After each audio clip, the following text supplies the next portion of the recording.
Hey, everybody. Today I'm going to interview Professor Gary Francione, and we're going to talk about veganism. I'm super excited for this interview. All right, Professor, why don't you introduce yourself? Hi, I'm Gary Francione, and I'm here to talk about veganism. No, I'm only kidding. I'm a professor at Rutgers University in New Jersey, and I also have I'm a visiting professor. I also have 5 dogs. Sometimes they're completely quiet, sometimes they're not. There's nothing I can do about it. I'm a visiting professor of philosophy at University of Lincoln in Britain, and an honorary professor of philosophy at the University of East Anglia, and a tutor in philosophy for continuing education at Oxford. So there you go. That's it in a nutshell. Been a vegan for 41 years. I developed something called the abolitionist approach to animal rights, which focuses on abolishing animal exploitation and rejects the idea that we should be regulating it. And I think this is safe to say, unfairly despised by many in the corporate animal movement because I am critical of animal welfareism and of a lot of the campaigns that they have, which I think are counterproductive. And I do my own thing. Wonderful. Sounds great. So you wrote a book called Why Veganism Matters. I was hoping that you could summarize the argument in the book. Well, I'm really happy that you mentioned the book. The book is strategically placed here. And for those of you, if your eyes are catch that, there's one back there, and I even have one that's available here to show you for those of you who. Anyway, okay, enough of that. Why Veganism Matters. I wanted to write the book because I was just tired of hearing people say veganism is extreme, and I was thinking, if you think animals matter morally, what's extreme is not being a vegan. If you say that animals matter morally, what you're basically saying is that animals aren't things. And if you're saying that animals aren't things, if you're saying that's what you believe, but you're eating them, wearing them, using them, you are treating them as things. And that is extreme in my view. It at least reflects an extreme confusion. And so I wrote the book because I wanted to explain that to people.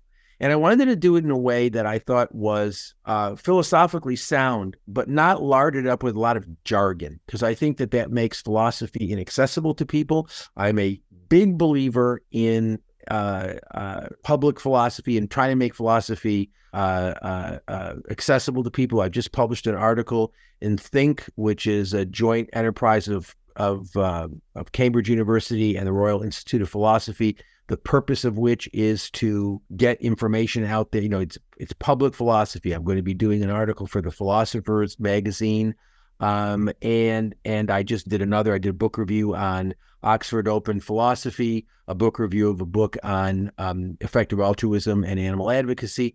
I'm a big believer in getting philosophy out there in ways that people can understand it, and in ways that aren't encumbered by a lot of jargon. And so that's what I wanted to do with the book, was to basically explain to people why, if they cared about animals. I mean, I started the book off by saying, look, if you don't care about animals, put the book down. I'm not going to convince you to care about animals. You can't convince people to care about animals. You cannot convince people to care morally about something that they don't care anything about. I mean, it's very difficult. But what I said is, if you do care about animals, then what I'm going to show you is veganism is the only rational response to what you say you believe. And that's the sort of the meta description of what's going on in the book. Yeah, no, I think that's a fair point. And I would say the vast majority of people probably do care about the well-being of animals, right? I think the vast majority of people would look down on somebody who, like tortures animals or for fun or something like that, So I think even that message would probably appeal to over 90% of the population. Yeah. I mean, what's sort of interesting is, people always say, well, what's the basis of your moral philosophy? And I say, well, I'm a moral intuitionist, and I have one intuition. The intuition is harm requires a justification. And, I don't believe, and I'm a whole lot older than you. I don't believe I've ever encountered a human being who acknowledges disagreement with that proposition. I mean, I think that's a safe bet in terms of moral intuitionism and moral realism. I think that's a safe bet that harm requires some sort of justification. We can disagree about what the justification is and whatnot, but everybody agrees that harm requires some sort of justification. Now, there are people who don't think that that principle applies to animals because they just think that animals are completely they agree with the principle, but they don't apply it to animals. But a lot of people do apply it to animals. A lot of people think that it's that principle applies to animals as well, that if you're going to harm them, you got to justify it. And so I think that, that large group of people out there who agree with that large group of people out there who say, I care about animals, or, I love animals, or whatever their locution is. That huge group of people out there, those are the people I'm trying to reach and say, look, if you really believe that, you may not really believe it. At the end of the day, you may not really believe it. But if you do believe it, this is where you got to go. And also, as I've written on this in the past as well, that in a sense, even if people believe that, they've got to care enough to act on their moral beliefs. I mean, that's a whole different issue. About what the motivate, are you motivated to act? Yes, I care. I believe I have a moral obligation to you, but I'm going to let you die because I want to watch a television program. It gets a bit complicated, but the bottom line is I think most people care. And I think that what's happened is that the people have been told that they can care, but they don't have to be vegan, because what they really need to do is buy cage-free eggs or crate-free pork or higher welfare animal products. And obviously it's better to do, less harm than more harm. But, once you conclude slavery is wrong, the go-to position is not to say, well, how do we make slavery more humane? But rather, let's stop it. And the way we stop it is by our own refusal to participate as individuals in institutionalized animal exploitation. Yeah, so a couple of thoughts. Like, first, I think many people would take the position that yes, that factory farming and our industrial practices are quite harmful to animals, and that it would be better for people to maybe buy cage-free eggs and just buy meat that are more, I guess, animal friendly. I don't even know if that's possible, but I think the common person thinks that something like that would be possible, that if there is a more decent way to house animals, even though they're eventually going to end up at the slaughter, right? But even then, I don't think most people actually take that extra step. You know what I mean? So even if there is that slight change in their behavior that they could actually do, they're not willing to pay the extra money. They're not willing to pay the extra $1 or $5, right, for those more friendly, animal friendly eggs. So that's like the one thought that came to mind. And the second thought was that, you kind of compared, I guess, animal exploitation to slavery just now. And that's a pretty strong claim to make. It's a pretty bold claim to make. I think a lot of people are going to respond by saying that they're not comparable because, one, you're talking about non-human animals, and the other, you're talking about human beings. So I was hoping that you can elaborate on that. Well, let me address the second one first, because I think it's absurd.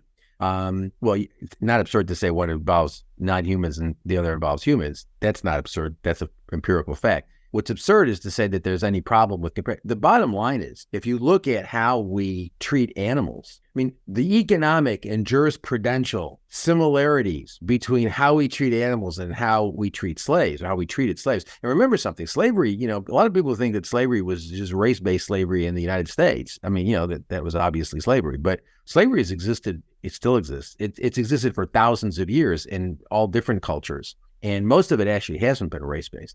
But wherever it is, it basically all exhibits more or less the same characteristics in terms of economics and law. And there are obviously differences, but the bottom line is that if you have a sentient being whose property, whether an animal or a human being, I don't care what regime of slavery we are talking about, if that human being is property, then the interests of that human being are able to be evaluated by somebody else, the owner. That's the same for all of these systems. And that's the similarity. And we're living at a time now where, if you make that sort of comparison, people get very upset. I don't understand that. I think that's illogical. I think that's absurd. And I think that that's part of a very sort of anti-intellectual period that we're in right now. And I can say this, I've been a professor for, I think this is my 40th year, or next year I think will be my 40th year as a university professor. And I have to say that I'm deeply disturbed by the fact that a lot of people, a lot of young people feel that there are ideas they should be protected from. And I don't agree with that at all. I think that the idea that there are some ideas we shouldn't even be able to discuss, I don't accept that. I reject that vociferously. And I mean, there may be some ideas that you don't have to discuss very much because they're patently absurd. But the idea that we should limit what we discuss based on people's feelings of sense of, I want to be protected. I've got to be protected from it. No, I don't agree with that at all.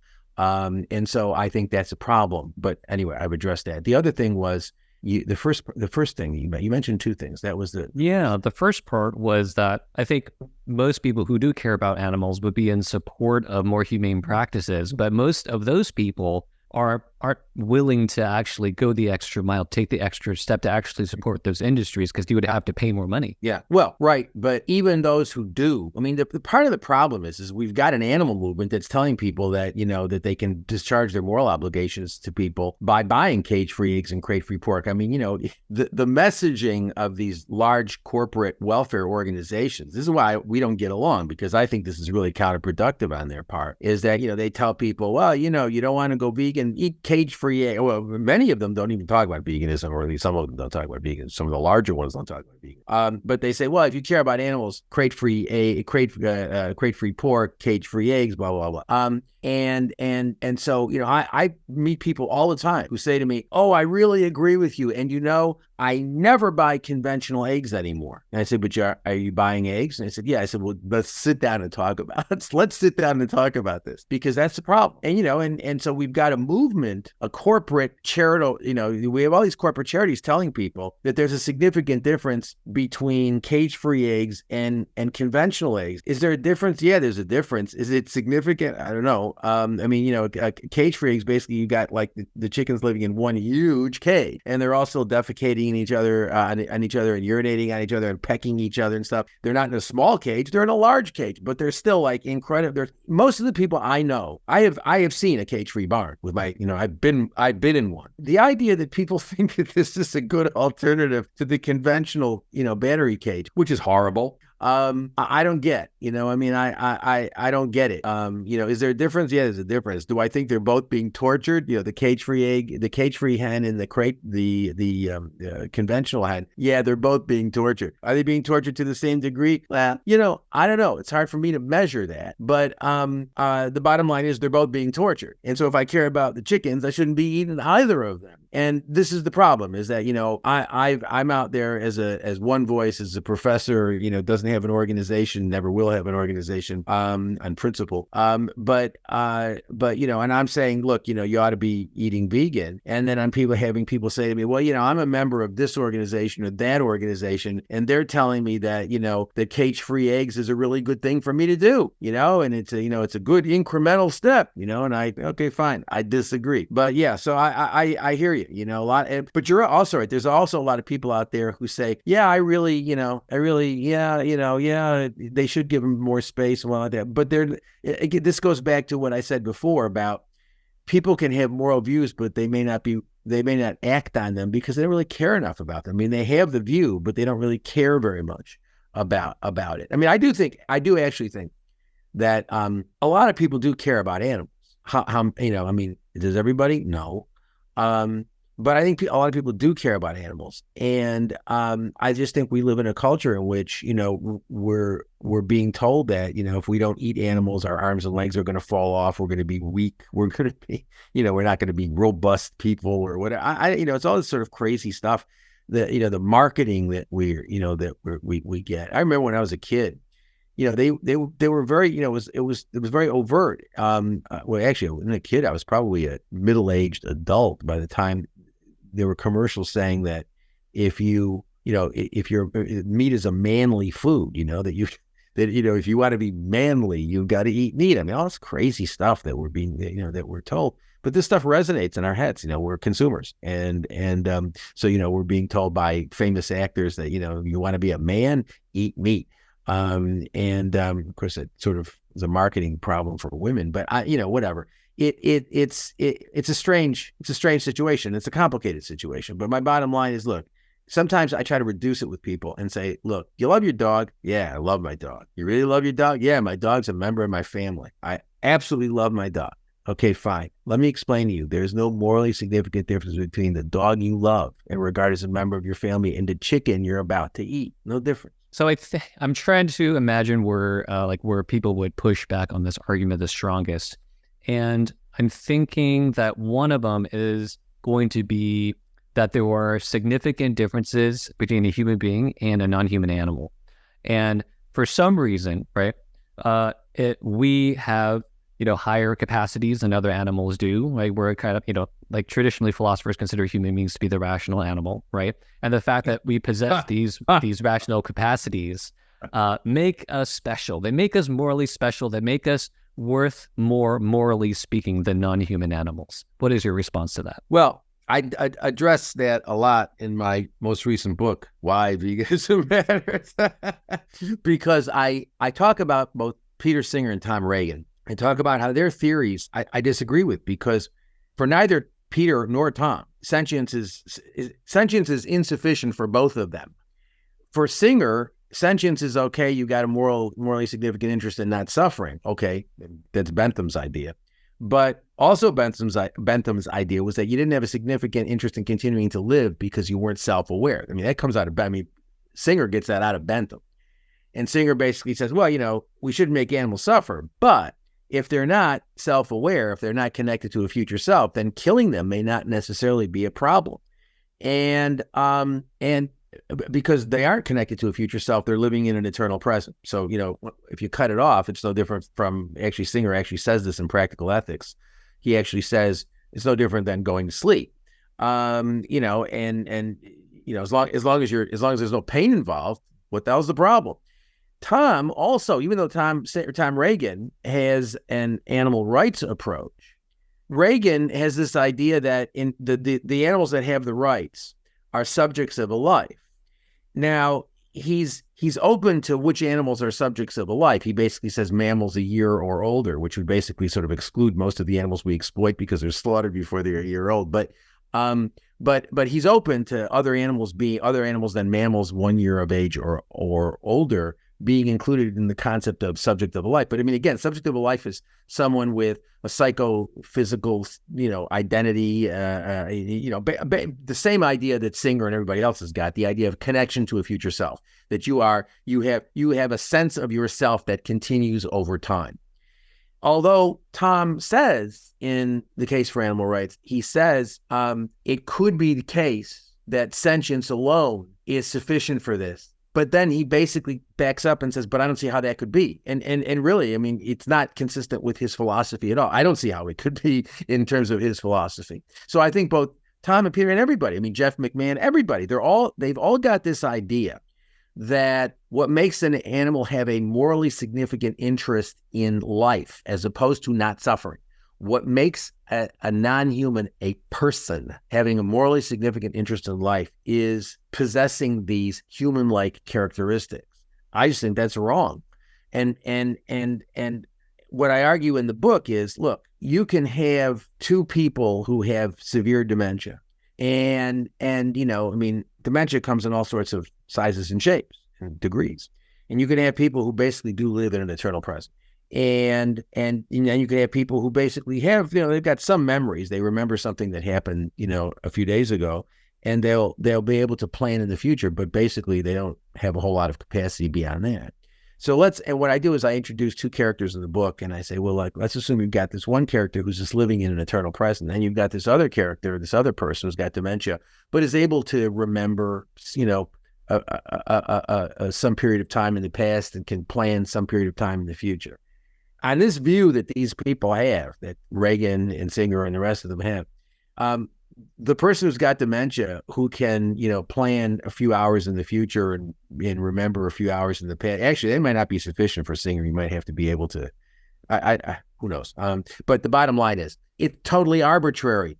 If you take the person who's living in the eternal present, and you compare this person with when does personhood come in? When does personhood supervene and come down and sort of glom on to the being at 1 minute, 2 minutes, 10 minutes, 3 days, 4 weeks? I mean, what is that? And so basically, what I argue is that way of looking at personhood is a disaster because it's completely arbitrary. It is completely 100% arbitrary.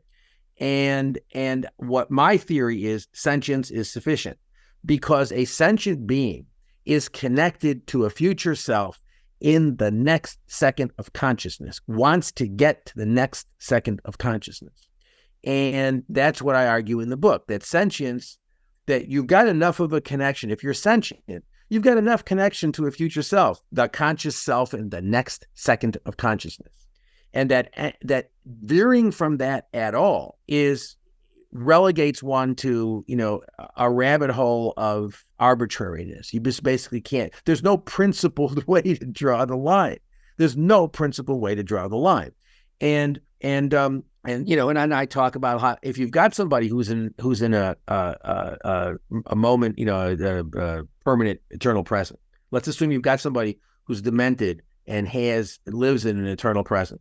Does that mean that you don't have a person? And I disagree with anybody who argues that, well, we don't think that that's a person, but we wouldn't kill that person and use that person's organs because we're concerned about how that's going to affect other people or whatever. No, I don't believe that's the case at all. I think we believe that's a person. That person may not be the same person as a normally functioning adult is, but you still have a person there. You still have somebody with a morally significant interest in getting to the next second of consciousness. So, this idea, it's not a surprise that we've developed, the philosophers have developed this idea that we have to have certain cognitive capacities in order to matter, because philosophers, think of themselves as having really great cognitive capacities and they value themselves. So, it's like, well, you get a bunch of people sort of, who think that nobody matters who can't plan their next sabbatical. And I just think that that's wrong. And I think that is a very limited, what's really interesting is I remember, probably probably longer than that. It was probably in the mid 90s. Singer and I were debating some vivisectors at a medical school. And it was Peter and I against these two vivisectors. Well, it quickly sort of got weird because, one of the vivisectors said, well, if we can bring about these great changes and great advances for human health and we don't have to, we treat these animals well, what's the problem? And Singer was saying, well, I don't disagree with that. And I was saying, wait, I agree with I disagree with that. And so Singer and I ended up, the vivisector sort of got shunted off to the sidelines and the debate. I only wish someone had recorded that. No one ever did. And it's my great disappointments in life, because Singer and I ended up having this discussion. And I was saying basically this idea of self-awareness. My dogs, I can take my dogs out for a walk and they can urinate on a bush and they can find that bush, they can go back to that bush, at a later time, 3 months later. If I urinate on a bush, I can't find it, tomorrow. And so, what's self-awareness mean? And why is that morally relevant? Why do I have to be able to sort of look at myself in a mirror and sort of recognize myself and sort of be able to plan where I'm going to go on holiday or what book I'm going to write next or whatever? All that stuff is interesting, but why is that necessary for me to be a person? And I have to tell you, my recollection of it, his recollection may be different, but my recollection was he didn't have an answer to that. That basically he did not have a good answer to this idea that we needed to have certain cognitive capacities to matter morally in terms of our lives. And now he doesn't believe in rights, but he believes that you can have a sort of a rule utilitarian presumption against using people exclusively as means. So there's a sort of a utilitarian presumption. He certainly can't make that view work with acutilitarianism. He must have some idea about rule utilitarian restrictions. But the bottom line is he doesn't think animals that are not self-aware would benefit from that presumption. Whereas I think, if that's your structure, presumptions, they have to benefit from it as well. And if your structure is rights, then they have to benefit from the rights as well. So in many ways, the thing that I take most issue with is this idea that personhood, which manifests in both utilitarian and consequentialist theories and in deontological theories, this idea that to matter, you have to have a certain set of cognitive.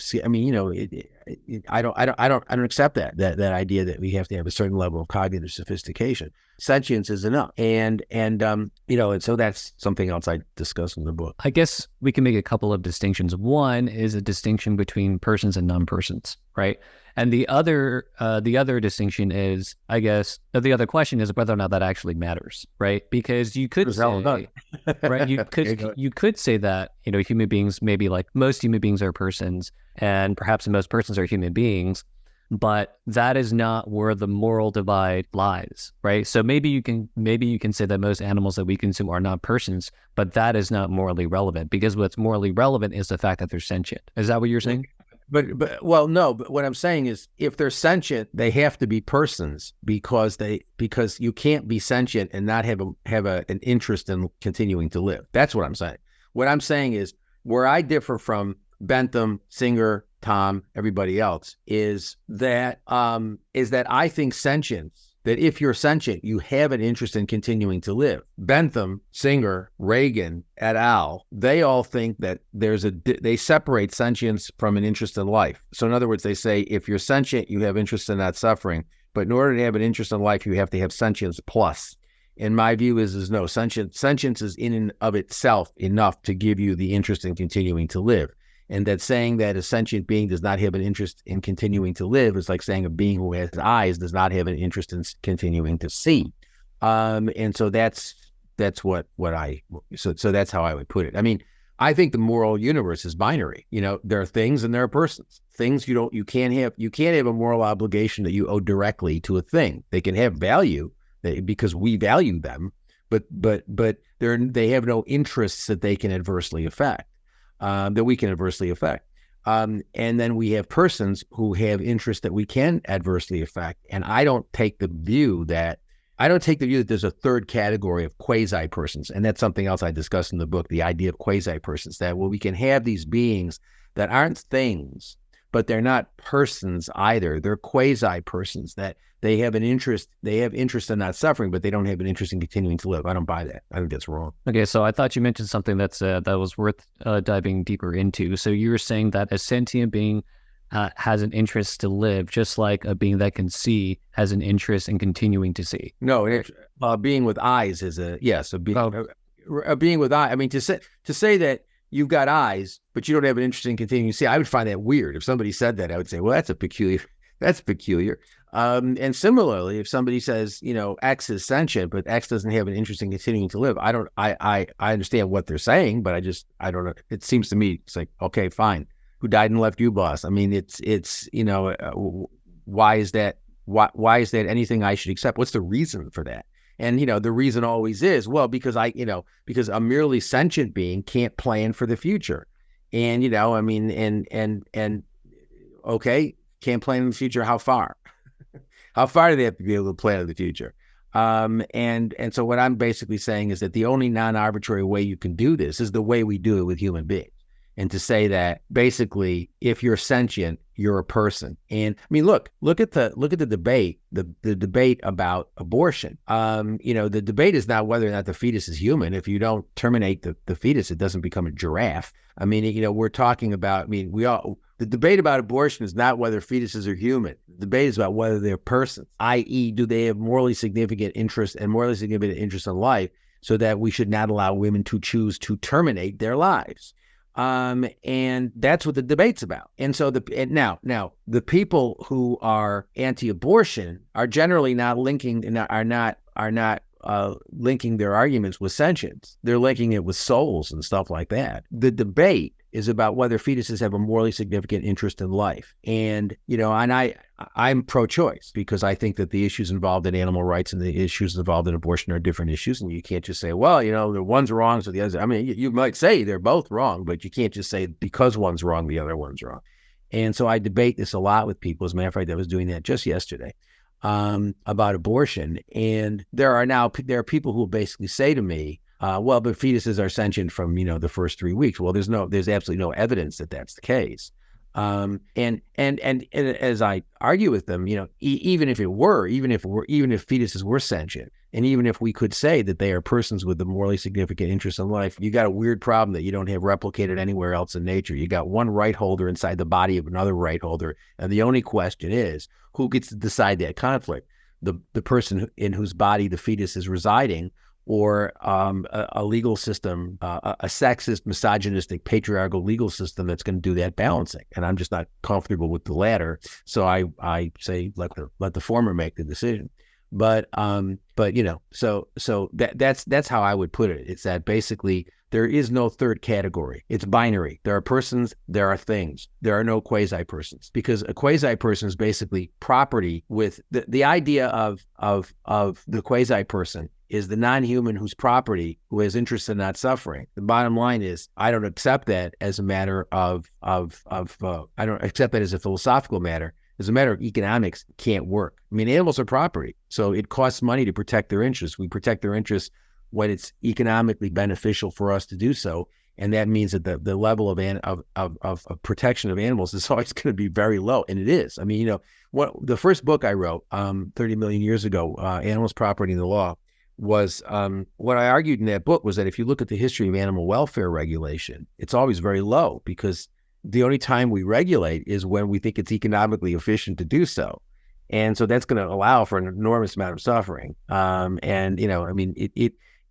have a Humane Slaughter Act, and the Humane Slaughter Act says that, a large animal has to be stunned before the animal is shackled and hoisted and cut, unless it's kashrut or halal. And the reason you have that rule is because if you've got a heavy animal hanging upside down, and the animal's moving around a lot, two things happen. Carcass damage occurs, that costs money. Workers get injured, that costs money. So animals are property. People don't understand. Interestingly, I don't think Singer's ever really understood that problem. I really don't. I mean, we've certainly discussed it, but I don't think he's ever really understood what that means when he's taught, because he's a big promoter of animal welfare. He loves these animals. I mean, there's not an animal welfare reform campaign that Singer has not, fallen in love with. I mean, he endorses them all. And I don't think he understands that these campaigns are really problematic in all sorts of ways. One of the reasons why, you have a campaign where animal advocates are saying you got to do something completely differently. And then industry agrees, and then they have a 10 or 15 year phase in where everybody forgets about what's going to happen anyway, and generally doesn't even get implemented. It doesn't even get enacted, let alone implemented. But these things are animal welfare reforms animal welfare is about economics. It's not about morality. It's about economics. I don't think Peter's ever really understood that. He certainly hasn't indicated, in my judgment, an understanding of it in his work. Okay.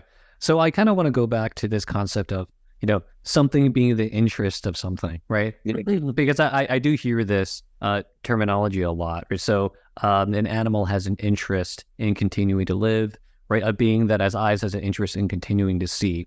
And usually when I hear the word interest and something is in the interest of something, that it generally means well-being, and generally means that it would be good for this thing to get that thing. So if I have an interest in continuing to live, or I have an interest in finishing this project, then usually what that means is that it would be good for me to finish this project, or it would be good for me to continue to live. And I'm wondering if you see it the same way. No, I don't. I see, when I use interest, I mean preference, desire, or want. That's all I mean. I mean, look, you can have all sorts of interests that are not good for you. You could say, look, I've got an interest in feeling really good, so I'm going to use heroin or something like that. I mean, you could, or I have an interest in numbing my pain, so I'm going to drink large amounts of alcohol, or I'm going to do, various other things which are harmful to myself. So to say, I don't in any way see interests as entailing in any way any notion of well-being. It's a sort of a very neutral. Well, it's not neutral, but I mean it's a unpack the concept. All it means is preference, desires, or wants. My dogs have interests in. I have 5 rescued dogs. 4 of them were abuse cases. They're all rescues, but 4 of them were abuse cases. 1 is blind and deaf. And they have all sorts of interests, things that they would prefer, desire, want, that if I allowed them to do that, they would kill themselves. I mean, but I do think that when I say an animal has an interest in continuing to live, what I mean is any sentient being sentience is just subjective awareness. Any being that is subjectively aware wants to get to the next second of awareness. That's what it is to be subjectively aware. It is, it is to be focused on the next second of self-awareness, because without the next second of self-awareness, one is not self-aware. So, that's how I see it, Jason. Okay. Yeah. So I feel like with these type of debates, the question is always where to draw the line, right? Because if you draw the line too low, then the theory encompasses too much. If you draw the line too high, then it encompasses too little. So for you, the line is sentience, right? Yeah. If this being is subjectively aware, and if anything that is subjectively aware counts as a person, and therefore and has an interest in continuing to live, and therefore should not be treated as property. Am I correct? Yeah, all sentient beings have a moral right not to be treated as property. Yes, I agree. Okay. But the people like Singer, they don't go far enough, because they think sentience is important, but they also think that you need to have more sophisticated cognitive capacities. Well, he thinks sentience is sufficient for having an interest in not suffering. He doesn't think that sentience is sufficient for having an interest in continuing to live. For Singer, sentience, you can't be a person if you're merely sentient. You could only be something less than a person. I don't know what he thinks that less than a person, but whatever he wants to call it, he believes in the concept of quasi-personhood. I don't.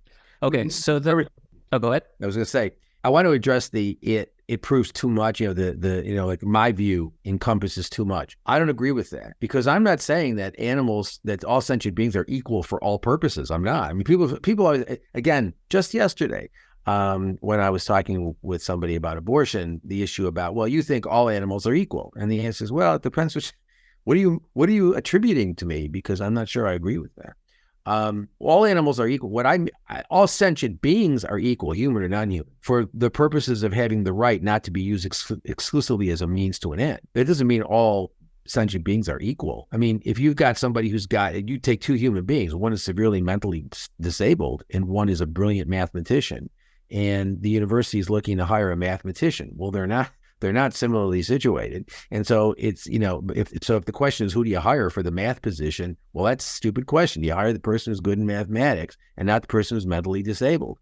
If the question is a different question, who do we use as a forced organ donor? Who did we use as a non-consenting subject in a biomedical experiment? Then you don't use either of them. And so they are equal for that purpose, but they're not equal for the purpose of getting math jobs. So, I get this a lot from people. They say, well, you think everybody, you think they're all equal. Well, they are all equal for the purpose of not using it. I mean, for the purpose of slavery, we don't think anybody should be a slave. It doesn't matter how smart you are, how not smart you are, how beautiful you are, or not beautiful you are, how tall you are, how short you are. It doesn't matter. Slavery still exists. Nobody defends it. But I mean, we all agree that slavery is bad, irrespective of the individual characteristics of the slave, of the person who's going to be enslaved. We're all equal in that respect. Why? Because none of us should be treated as a commodity. None of us. I mean, we are commodified to some degree, and in the economic system we have, we're all commodified to some degree, but we're not completely commodified. I mean, yes, we're economic actors in a somewhat capitalistic system, but that doesn't mean that we are treated exclusively as means to end, and because that's slavery. To have a human being being treated exclusively as a means to an end is the definition of slavery. At least my definition of slavery. And we agree that that's wrong, irrespective of the characteristic. Well, I'm just saying same thing happens with non-humans. Doesn't matter what it doesn't matter whether we're talking about a sentient a fish, because fish are sentient, or whether we're talking about a chimpanzee. Are they different? Yeah, they're different. They're real different, in all sorts of ways, including cognitive ways. But that doesn't mean that the chimpanzee, that doesn't mean that I'm being too inclusive by including the fish because the fish is sentient or the lobster is sentient or something like that.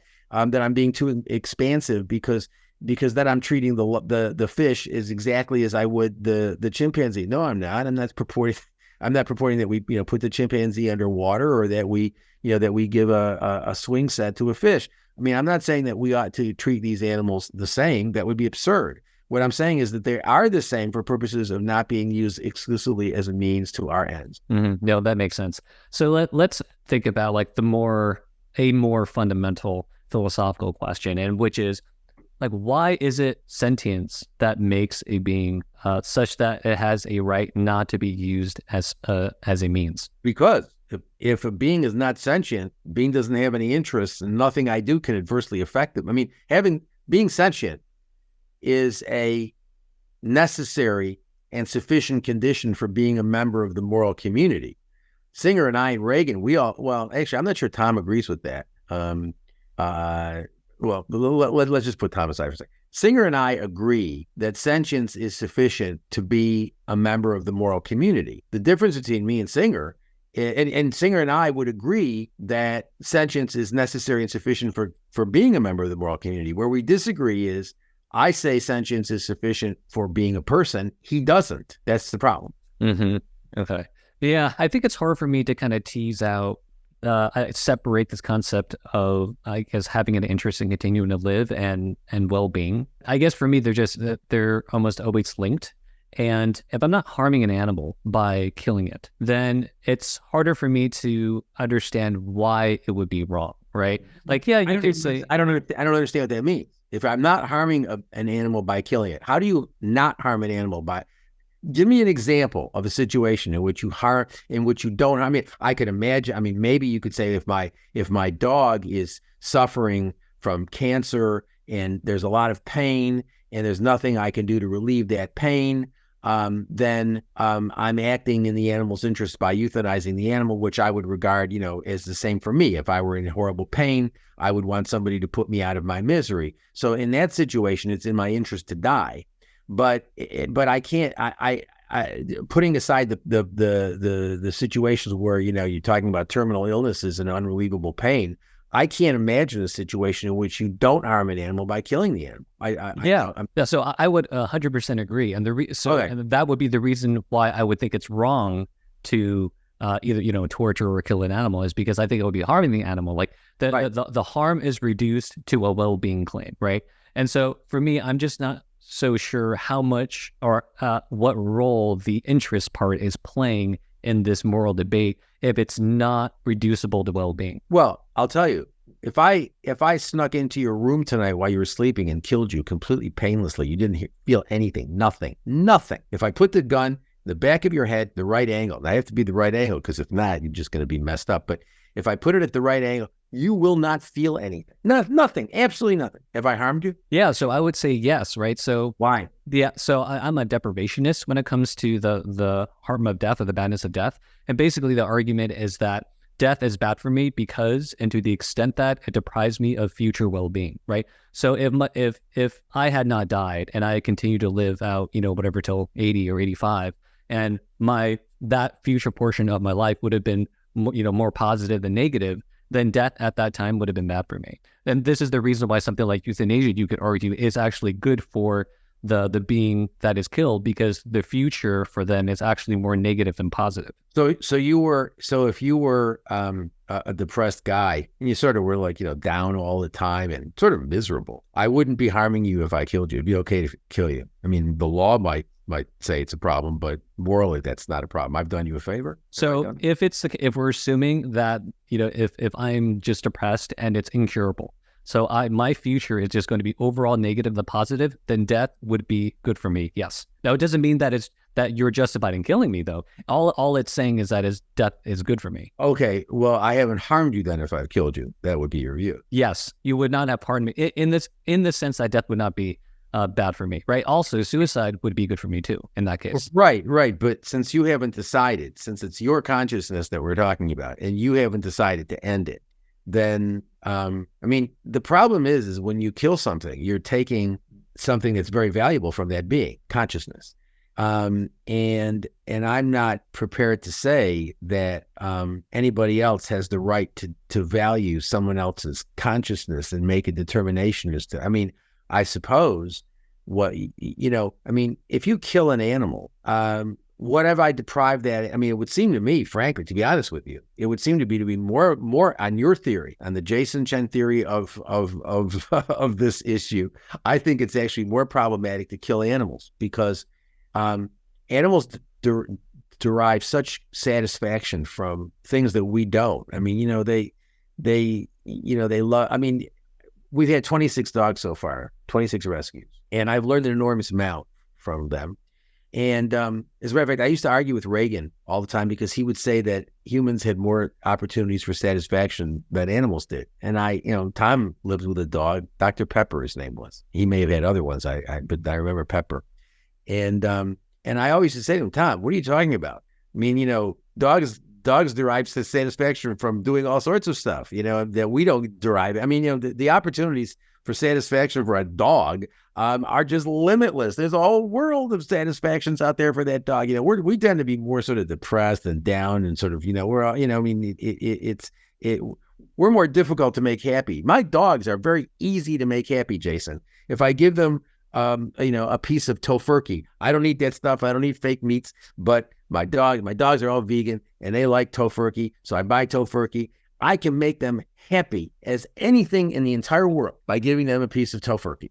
And so it's like, all right, fine. So if I kill an animal painlessly, I've deprived that animal of all sorts of wonderful experiences that animal wants to have. I've taken that animal's consciousness. So what I'm saying is that consciousness is very important to beings who are subjectively aware. It's what they are. They are subjectively aware beings. And what you're doing is taking away their subjective awareness, the thing which they are. And you can say, well, you link that with well-being. And I mean, first of all, I don't know how you would make that determination. But secondly, if that's your view, you should never kill an animal because never, not in a million years, because there are opportunities for satisfaction. And I think Tom had this just wrong. I mean, I think Tom was wrong on that issue. As a matter of fact, interestingly, I wrote an essay many years ago in which I argue, he has this argument when you're on the lifeboat, the dog in the lifeboat. And so he says, you're out on the lifeboat with the dog, your dog and a human, you got to throw one over. You don't have a choice. You can't kill yourself and sort of resolve the problem. You got to kill one of them. Who do you choose to throw overboard? And Tom says you choose to throw overboard the dog because death is always a greater harm for the dog.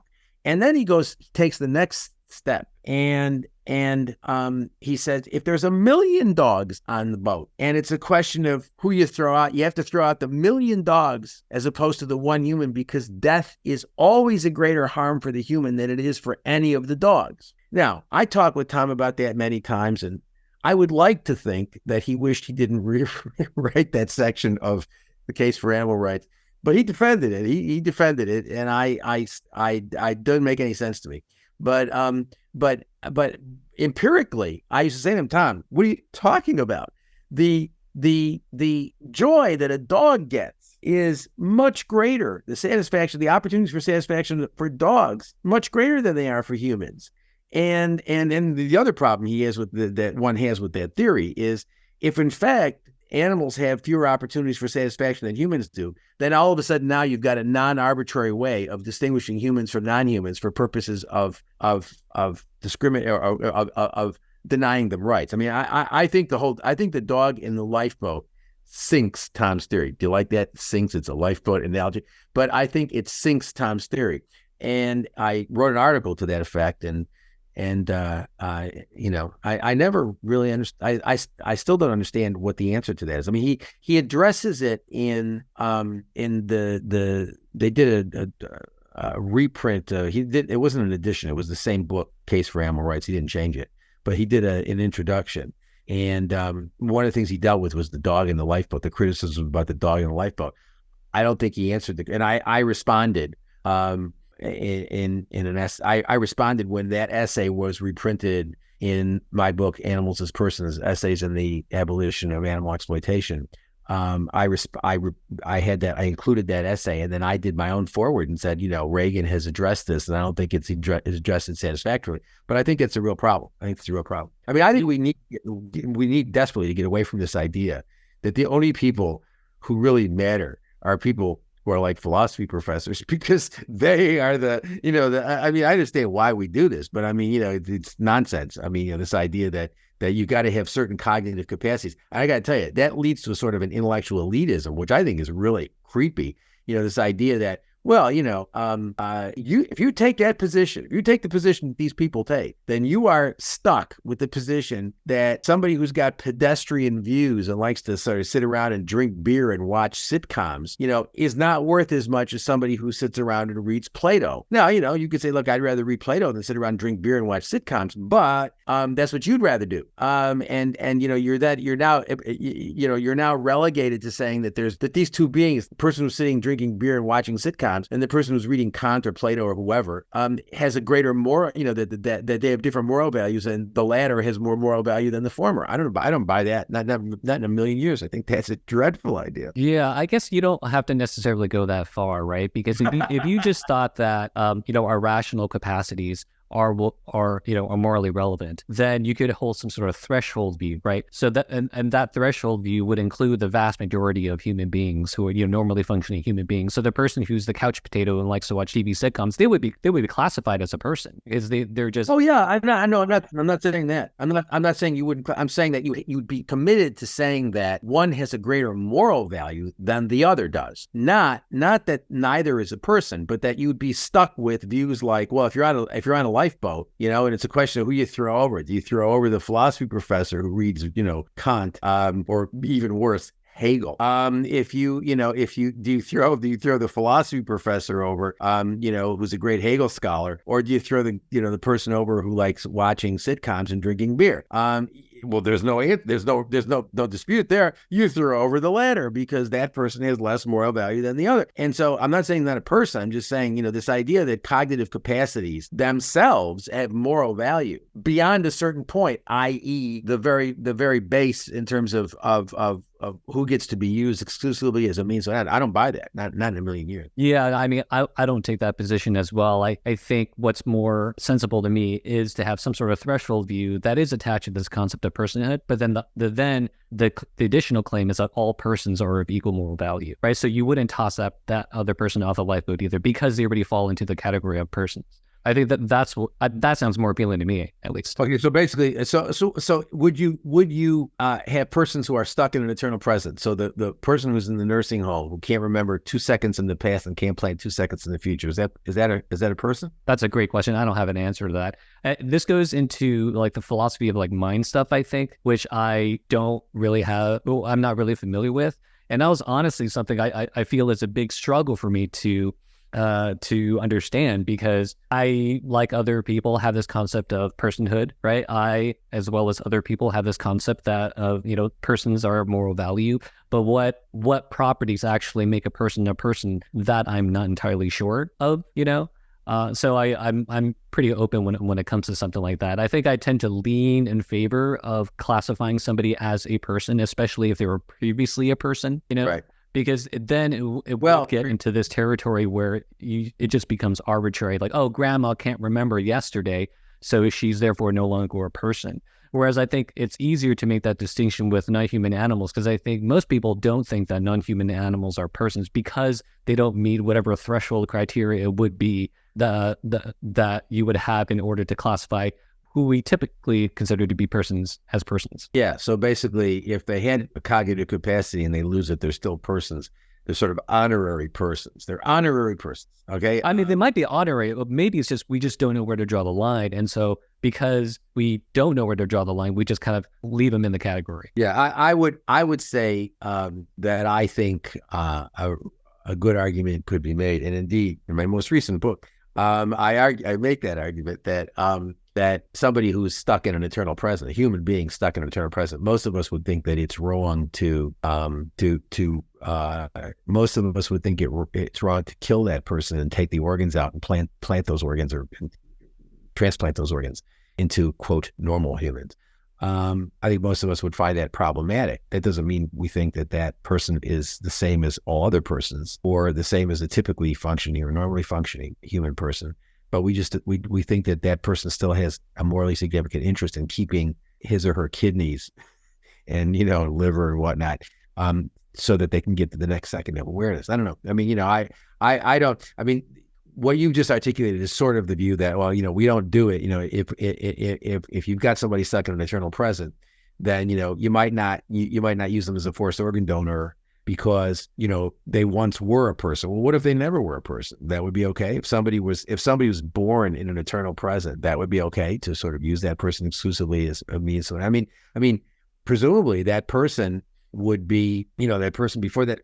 If that person was that way all of that person's life, then that person would be like that when that person was 25 years old. Why not use that person for forced labor? I mean, they're cognitively, they're able to, function. They just can't remember anything. So they're stuck in an eternal present. So sort of have them do different, difficult, environmentally hazardous tasks and stuff like that. Have them be slaves. Because, I mean, let me just say, I think you need to think that through, because I think the implications are terrifying. And I think that you're much better off with a theory. Look, you're much better off with a theory that sentience is what matters. The problem is, if sentience was what matters, we can't eat them anymore. And, as I said at the end of one of the books I wrote, and I don't remember which one it was, I think it was Introduction to Animal Rights, but I said, the desire to eat animal products has clouded some of the greatest minds in human history. And I believe that. I mean, I believe that, the answer about sentience, about the role of sentience, it's easy. It should be, if you're sentient, you're a person, and we're not going to treat you as a thing. Easy. But then the problem is, well, I can't eat that steak. I can't eat that ice cream. I can't eat, well, you could, but, I now have a big moral reason not to eat those things, or not to wear leather, or not to wear, whatever, wool. Or not to, use shampoo that's got, animal ingredients or whatever. My life has to change to some degree. So therefore, I mean, in many ways, on this particular issue about whether animals are persons, it's been a big search for the reasons to avoid veganism.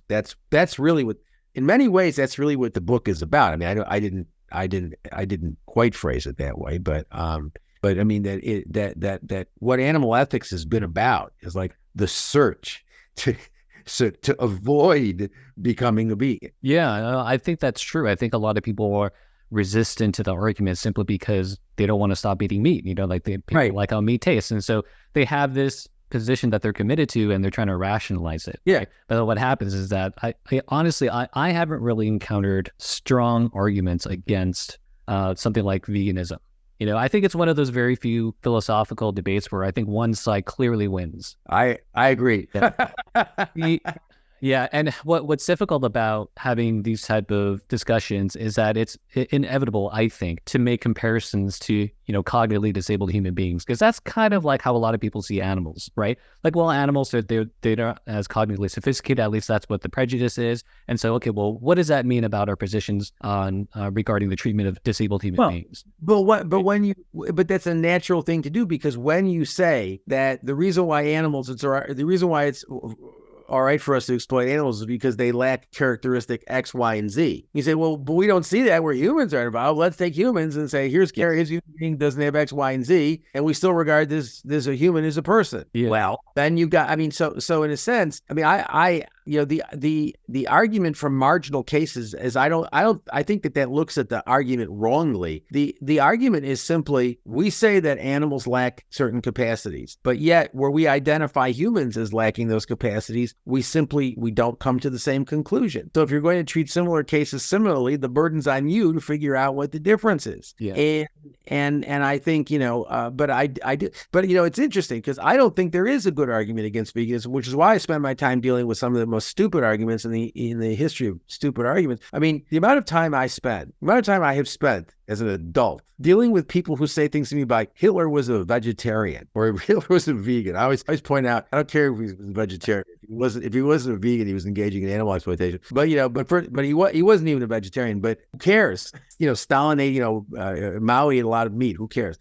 Stalin ate a lot of meat. And the other thing I spend a lot of time doing these days is dealing with people who are telling me that vegans are responsible for deaths because we eat plants and animals are killed in cultivating plants. Well, yeah, they are. I mean, all of our activities has an adverse effect on somebody. And when I point out to them that if we all were vegans, we would reduce the amount of land that is dedicated to agriculture by 75%. So actually, we could feed the entire world with fewer acres under cultivation because of the inefficient ratios. It takes many pounds of plants to produce 1 pound of flesh or 1 gallon of milk or whatever. And so what they're basically arguing, this is how bad these arguments are, is that, you end up spending your time dealing with people who say, well, yeah, we're killing, actually, when you add up the numbers, every year, if you add up fish, if you include fish, you're talking every year for food alone, we're killing more animals than the total number of human beings who've ever lived on the planet since we crawled out of the swamp. So, you're talking about over 1 trillion animals every single year. You're well over 1 trillion. And so one of my books, I discussed the numbers, and I get the numbers of humans and the numbers of animals that we exploit. And we're killing every year for food more animals than the number of humans who've ever existed. And so you end up dealing with these ridiculous arguments, wastes of time argument, but you got to do it because this is what people come up with. And they say, but you're killing animals in the field. Yes. Okay. And we're killing many more animals in the field because we're eating animals, and we're also killing the animals that we're raising and eating and slaughtering. So it's an enormous, exponentially greater amount of animals being killed than the unintentional and incidental deaths in terms of crop production. Now, if we were all vegan, I'm sure that we would figure out ways. For example, I've been learning about veganic gardening, about how you can, really reduce your harm and produce. And I suspect if we had a world of vegans, we would figure out we have these big brains, and we're capable of doing all sorts of stuff. We're talking on these computers now, and you're in Ohio, right? Is that where you are? Yeah, you're in Ohio. I'm in Pennsylvania. They're reasonably close, but nevertheless, we're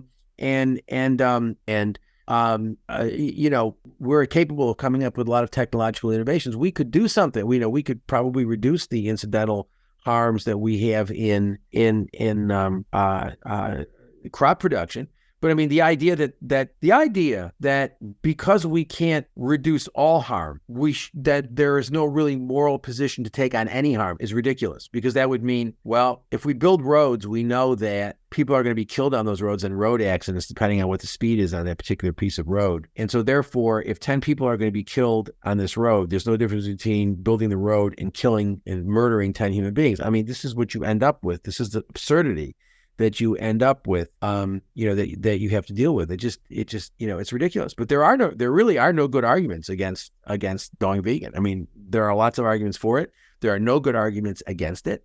And other than it tastes good, other than it's culturally, the other thing you get a lot of is what's cultural. And particularly these days where, if you criticize, if you any sort of, although, animal people are not really good with this, because I've got involved with a lot of disputes with them about, for example, the Tai Chi dog thing, and I pointed out to them that, I'm not happy that people in China or Korea or whatever eat dogs. I'm really not. But why are we spending our time talking about what people in China and Korea are doing while we're eating like a lot of chickens? And it's the same thing, when we have the massacre of dolphins, whatever. This stuff is all terrible. It shouldn't go on, but it also becomes very ethnocentric and xenophobic and stuff like that. And, fur, the anti-fur campaign is vilely sexist, always has been, always will be. Because it's, I remember when I first got into the movement 40 some odd, a long time ago. When I first got into it, the big issue was fur. Now, interestingly, the fur industry is still with us, and it's probably, I don't know, I haven't looked at the economics of it, but my guess is it's probably as strong as it was back then. I don't know. But there's no difference between fur and wool, there's no difference between fur and leather. Leather is just, the skin with the hair off, and fur is the skin with the hair still on it. And so, we end up with all these crazy sorts of categories that don't make any sense whatsoever. But yeah, I spend my time dealing with a lot of really not very good arguments that I have to address. And I recently had a Twitter debate with this guy whose name I have forgotten, and I wasn't impressed, I have to say. This fellow who does this reducitarian stuff. I don't remember what his name was. And he was saying, well, do you take your dogs for walks? And I said, well, yes, I do. Well, you step on ants. And I said, well, actually, I said, when I'm walking, I actually do, I try very hard not to step on ants. I mean, and I actually don't walk on grass when I can avoid it because I don't want to kill insects. Are they sentient? I don't know, but I err in favor of not killing them. But, his point was, well, you can't reduce suffering. You can't stop killing. So therefore veganism is incoherent. And I mean, I understand, he's got an organization that takes that position. He probably, he probably makes a good living from taking that position because people like to hear that sort of stuff. They can continue to eat animals and still feel good about themselves if they reduce their quantity. But so I suspect, he's got an economic horse in the race, as it were. But I don't think, I think that's the sort of argument you end up with. I mean, there really are no good arguments. None. Absolutely none. So, this thought occurred to me when I was first introduced to this concept of veganism, and maybe you agree with it, but it doesn't seem to be the case that if you're in favor of veganism, it necessarily means, that if you think that animals should be persons, are persons that have a moral right not to be used as things, that it is intrinsically wrong to eat them, right? Because you could encounter an animal that just happened to die, because a tree fell on it or something, and there wouldn't be anything wrong with eating that meat. Well, I mean, I wouldn't do it for the reason that, first of all, it would repulse me. I mean, I haven't eaten meat. I was a vegetarian for a few years before I became a vegan. I didn't even know what a vegan was. When I became a vegan, it was the first time I'd ever heard the word vegan. I didn't know that you could live without eating animal protein, and you can. I feel great. So I haven't eaten meat probably in 45, 46 years. And the thought of it actually makes me somewhat nauseated. So I wouldn't do it for aesthetic reasons. But I also wouldn't do it to encourage people. I mean, I wouldn't do it because, it's sort of like dumpster diving, right? I mean, it's like, because I've gotten that question before. Is it all right to dumpster dive? And I said, well, look, if you went through and, you found a nice fresh human arm in the dumpster, would you eat it? No. Why not? Because human beings are not things to eat. I said, fine. That's exactly the world I want. I want to be in a world where, no sentient beings are things to eat. And so I'm interested in sort of shifting a moral paradigm. So it's not really consistent. Eating the, the stuff that you buy, that you find when you're going through the dumpster is not consistent with that world. In the same way, it wouldn't be consistent to eat the human arm. That would not be consistent with a world in which we don't eat human beings because they're not things to eat. Yeah. So I can see how that type of position gets a lot of pushback, because I do think people want to hold on to this morally significant distinction between human beings and non-human animals. And I think that if you were to kind of push them on it, I think they probably would fall back to this conception of that we have more sophisticated capacities. And if not that, they might be arguing from a religious perspective, right? Like we're, some sort of like rational soul that comes from God or something like that. So one last question. It's kind of, it's kind of silly. What if plants turn out to be conscious? That's kind of silly. I mean, I guess the answer to that would be, we would have a choice, and the choice would be, if we couldn't find another way to feed ourselves, then the question would be, do we exit the planet? Do we just kill ourselves or not? Put it this way, let's assume that plants are sentient, and let's assume, just for the purposes of the argument, that they're sentient in the same way that animals are. So it's not some sort of weird, sort of, it depends what you mean by it. Because people talk about plant sentience, and I sort of keep on focusing them and say the plants no one has ever proposed that they have any sort of mind that prefers or desires or wants anything. They react, and they can react in complex ways. They've evolved these complex reactions, but that doesn't mean that they're responding. There's a difference between a reaction and a response. But let's assume, for argument purposes, that they are sentient, and there's no difference between a head of lettuce and a dog or chicken or a pig or whatever. It still would take many more heads of lettuce to produce. We would still need to kill many more sentient plants to produce 1 pound of meat. We would still have to, so it would still be, if it was simply, if it wasn't an option, if the only option was numbers reduction, well, then if there was no deontological response other than killing oneself, and it was the only thing that one could do is to act consequentially, then that would be the only moral framework available to us. And then it would be clear that under that consequentialist framework, we'd be obligated to eat plants. So there you go, Jason. You're still stuck with eating those plants. Oh, thank you so much for that. But yeah, so I think it's a good time to wrap things up. Do you have any Okay. current or future projects that you want to share with the audience? I always have current and future. I mean, I am.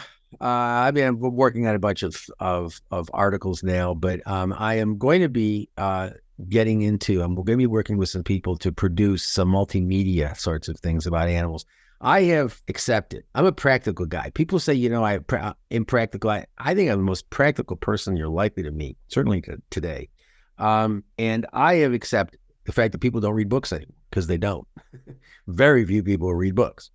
I can write a blog essay. Give me a great blog essay. And, people will say, couldn't it be shorter? Or couldn't you do a reading of it? Or couldn't you do, education has changed. I got to tell you, education has changed dramatically in the relatively short time I've been involved with it. I mean, what students read, what they're willing to read, and what they changed. And so I believe that the wave of the future in terms of educating people about anything is going to have to be multimedia sorts of things. You have them read a little bit, but they got to watch things and they have to interact with things.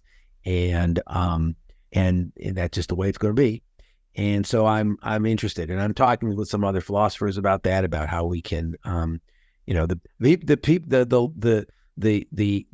people who are interested in public philosophy generally tend to, get this. And so I'm hoping that I'll get some of those people on board to help do some things, some sort of public engagement sorts of projects focused on this and other issues, other moral issues, because the bottom line is you could write the greatest book in the world, such as my most recent book. And you could write a great book. People don't read books anymore. Just the way it is. They don't read books. Yeah, you may have to work with some video editing people and make some fancy video with, interesting graphics and music and stuff like that. Yeah, that's exactly right. And I have my capacity to do that, zero. And so, I'm going to be hoping to work with young people who understand this stuff almost intuitively. It's actually remarkable how young people sort of understand this stuff when I have no understanding of it. And I'm going to be working with some younger people, just basically almost anybody on the planet, and on these multimedia projects. And I've got some ideas in mind. But anyway, all right. Well, thank you very much for having me. I've enjoyed it. You're a good guy to talk to. You ask good questions, and you're thoughtful, and you can't ask much. You can't ask for much more in an interview these days.